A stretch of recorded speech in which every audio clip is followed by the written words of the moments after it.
Hello all my dear students. आज अपन करने जा रहे हैं क्लास 12th के 2025 के फिजिक्स के पेपर का सॉल्यूशन, जिसमें आप लोग देख सकते हो सारे आंसर एकदम सटीक लिखे हुए हैं। सबसे पहला है विद्युत फ्लक्स का एसआई मात्रक क्या है, तो उसका ऑप्शन सी करेक्ट हो जाएगा, newton coulomb inverse metre square. Second है आर दूरी पर दो बिंदु आवेशों के मध्य एफ बल काम कर रहा है, उसकी दूरी को डबल कर दे तो बल है ना 4 गुना क्या हो जाता है, कम हो जाता है। ये आपके क्वेश्चन मैंने पहले भी करवा रखा था और पहला क्वेश्चन भी बहुत इजी आया। बता रखा था कि एक आपसे ऐसा यूनिट पूछेगा ही पूछेगा। संधारित्र के अंदर ऊर्जा किस रूप में होती है, स्थितिज ऊर्जा के रूप में होती है। मीटर का पार्ट यानी धारा का मान निकालना है। ओम का नियम क्या कहता है, V equal I R, I equal क्या होगा, वी अपॉन आर।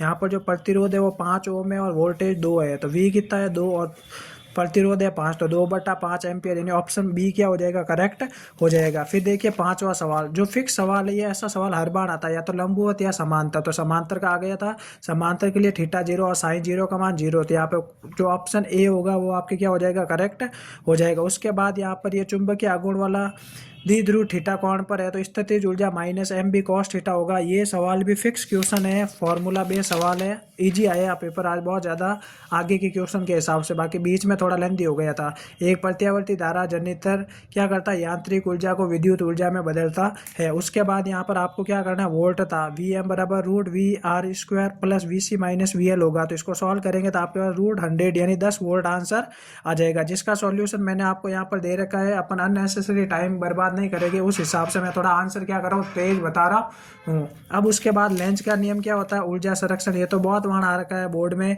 काफी सवाल बोर्ड के पुराने पेपर से रिपीट हुए हैं और फिक्स क्वेश्चन थे। हमेशा पेपर अपोजिट बनता है, तो उस हिसाब से जो मैंने अपने कोचिंग में करवाए थे वो सवाल काफी आए हैं।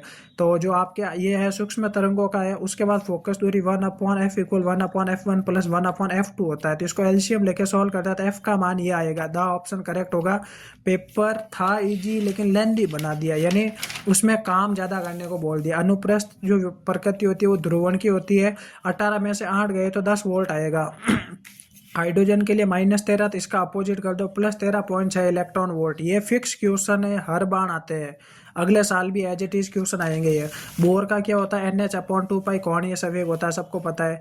और यहाँ पर नाभिक की बंधन ऊर्जा आपके द्रव्यमान शक्ति के बराबर होती है, तो ये डेल्टा E बराबर डेल्टा mc²। आपने पहले भी पढ़ रखा होगा। आइंस्टाइन का समीकरण डायरेक्टली या इनडायरेक्टली बोर्ड में पूछा ही जाता है, तो पूछा ही जाता है। उसके बाद जो नेक्स्ट क्वेश्चन है वो n प्रकार के अर्धचालकों में ज्यादा क्या होते हैं, इलेक्ट्रॉन होते हैं, और p प्रकार में आपके क्या होते हैं, होल होते हैं। तो ये वापस 26 में आ जाएगा p प्रकार वाला।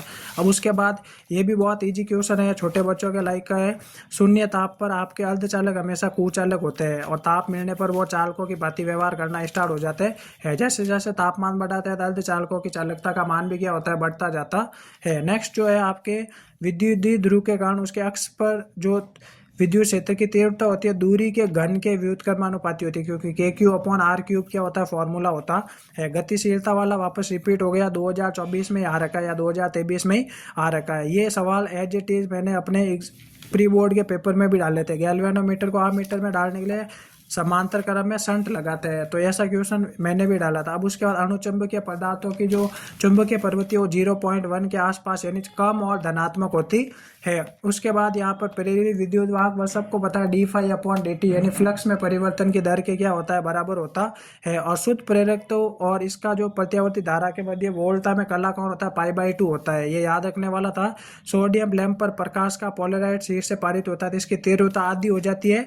और यहाँ पर लिनार्ड के प्रेक्षण में 2 इलेक्ट्रो वाली निर्वात कांच की नली में कौन सी अपन पराबैंगनी विकिरणों को क्या करते हैं, भेजते हैं। अब उसके बाद देखिए आगे न्यूट्रॉन की खोज जेम्स चैडविक ने की थी, सबको पता है। प्रोटॉन की खोज किसने की थी, रदरफोर्ड ने। नाभिक की खोज रदरफोर्ड ने की थी, ये फिक्स क्वेश्चन था। उसके बाद अर्धचालकों की प्रतिरोधकता 10⁻⁵ से लेकर 10⁻6 तक होती है, और जो कुचालक होती है उसकी इससे भी ज्यादा होती है, और चालकों की थोड़ी कम होती है। विद्युत द्विध्रुव आघूर्ण को परिभाषित करना है, आसान है, A से B तक। ये फिक्स क्वेश्चन था, ऐसा हर बार आता है। तो ये दोनों समांतर क्रम में सीधे जुड़ जाएंगे, 1 और 2 3 पिको फैराडे। और अब श्रेणी क्रम में क्या होता है, 1/f अपॉन लगेगा, तो 1/6 और 1/3 को जोड़ते हैं तो आपके क्या आएगा 1/2 आएगा, और 1/2 का जब उल्टा करेंगे तो आपके पास 2 पिको फैराडे आ जाएगा। उसके बाद यहाँ पर ये तो 10th क्लास का बच्चा भी कर लेगा। इसमें गलत क्या है, 2 चुंबकीय क्षेत्र रेखा एक दूसरे को कभी भी प्रतिच्छेद नहीं करती है। उसके बाद यहाँ पर इसका जो सूत्र होगा वो m.b sin थीटा होगा। अब इसमें बहुत ज़्यादा कन्फ्यूजन है बच्चों को। देखो s इसके पास आ रहा है, ठीक है ना, तो यहाँ पर क्या हो रहा है, इसमें धारा बह रही है तो इसकी दिशा होगी वो घड़ी की दिशा में एंटी क्लॉकवाइज, सॉरी क्लॉकवाइज होगी, वामावर्त होगी, ठीक है ना।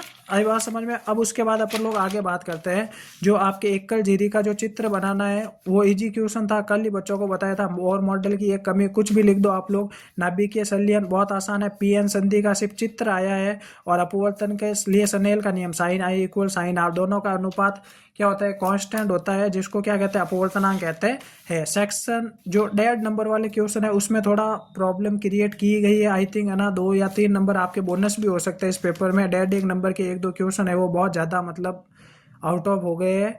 तो इसमें तो आपके 2kq/λ रेखीय घनत्व निकालना है, वैल्यू पुट करोगे आंसर। ये 10th क्लास का सवाल आ गया। इसमें प्रतिबिंब की स्थिति और प्रकृति बतानी है। जब इसको सॉल्व करोगे त्रिज्या दे रखी है, फोकस दूरी u, अवतल दर्पण के लिए दोनों माइनस में हो गए, v -30 आएगा, और इसका वास्तविक प्रतिबिंब क्या होगा, बड़ा, उल्टा और वास्तविक होगा। विद्युत विभव का सवाल फिक्स है तो फॉर्मूले का डेरिवेशन आ गया kq/r। तो अनंत से किसी बिंदु को विद्युत क्षेत्र में लिया गया कार्य, वो लिख के आपको परिभाषा वगैरह लिख के ये सूत्र लिखना था। अब ये सवाल बहुत ट्रिकी है, बुक के अंदर से आया, एग्जाम्पल वगैरह है। विद्युत चुंबकीय तरंगों के कोई 2 गुण लिखना है, ये चुंबक और विद्युत क्षेत्र दोनों के कारण उत्पन्न होती है वगैरह वगैरह। उसके बाद ये सवाल n = c/v से फिक्स है, ये क्वेश्चन आता है।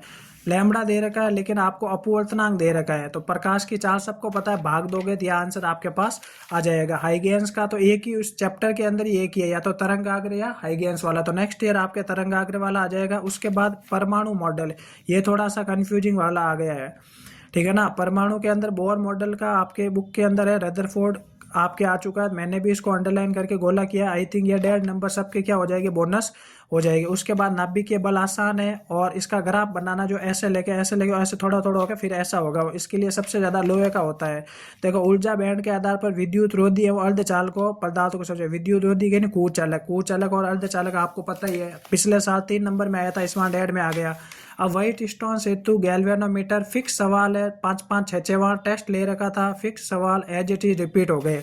और सेल का भी फिक्स बोला था, एक सेल का डेरिवेशन आएगा। उसके बाद एम्पियर का परिपथ सीधे तार के लिए, ये सवाल हर बार आता है बोर्ड में, हर बार पूछा जाता है। ये सवाल मेरे को लग रहा है नेक्स्ट ईयर भी रिपीट होगा, पिछले साल भी आया था, 2023 में भी आया था। प्रकाश विद्युत प्रभाव, उसके लिए चित्र और आपको तीव्रता विभव का बारे में बताना, ग्राफ बनाना था। इजी है। आइंस्टाइन का तो हर बार आता है, आइंस्टाइन का समीकरण फिक्स है, इसके ऊपर न्यूमेरिकल फिक्स है।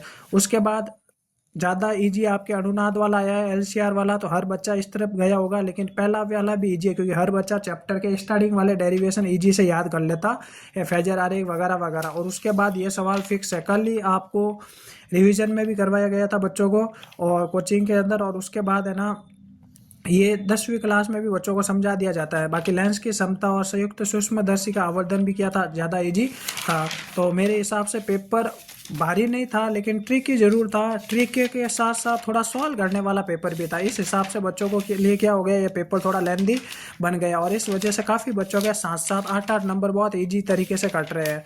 लेकिन सही से जो करके आया होगा उस बच्चे के 90+ मार्क्स आ जाएंगे, 44 प्रैक्टिकल के और 46 47 यहाँ से आएंगे, तो आपके 90+ मार्क्स इजीली आ सकते हैं। धन्यवाद।